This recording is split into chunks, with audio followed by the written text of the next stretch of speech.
Point of order, Honourable David Seymour. Madam Speaker, I seek leave to make a personal explanation to correct an answer.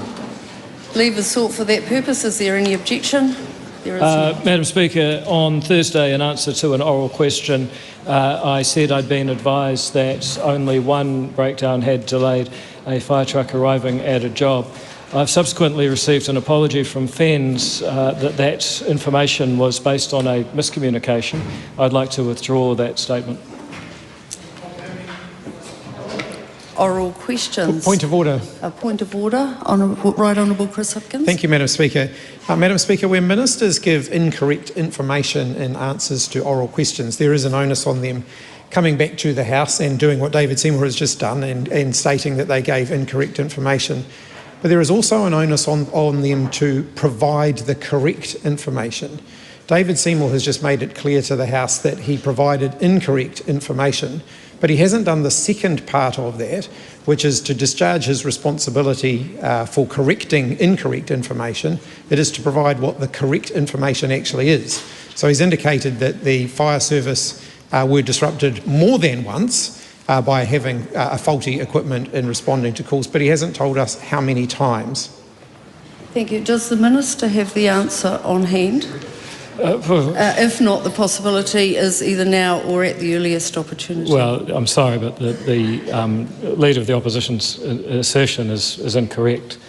You do have an obligation to address questions, which I did at the time, and to correct any incorrect information, which I have. There's no further obligation. Point of order, Madam Speaker. David Seymour sought leave to correct an answer, and on that basis the House unanimously gave him leave to do so.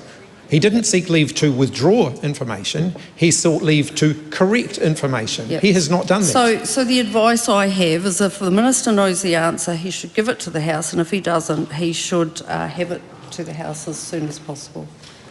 Well, with greatest respect, the problem is that there may not always be an answer. Therefore, you can't be required, and that's why you're required to address a question, not answer it.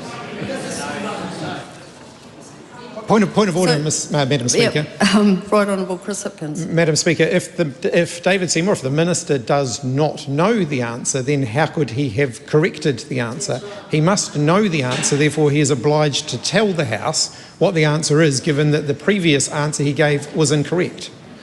Honourable David Seymour.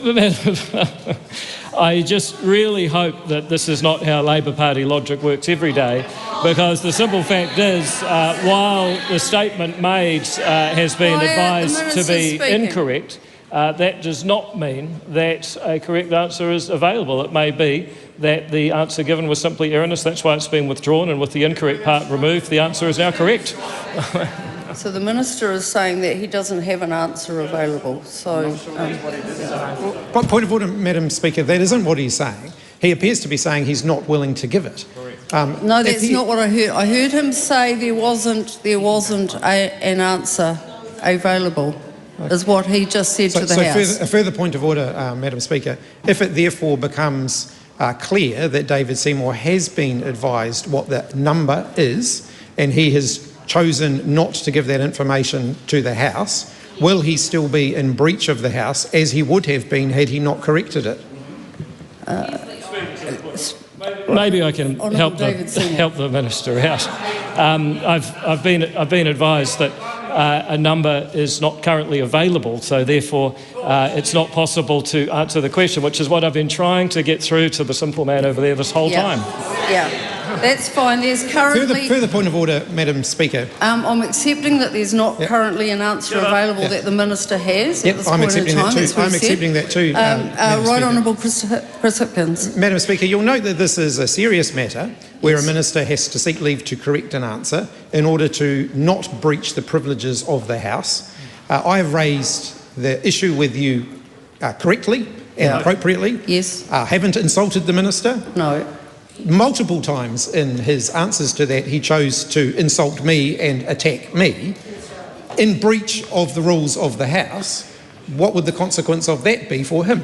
Look, I will follow up and have a look at the Hansard, because I didn't pick up insult. I know there was a bit of toing and froing coming from the Minister, but I didn't pick up the insult. So I will look at the Hansard and I will come back to you.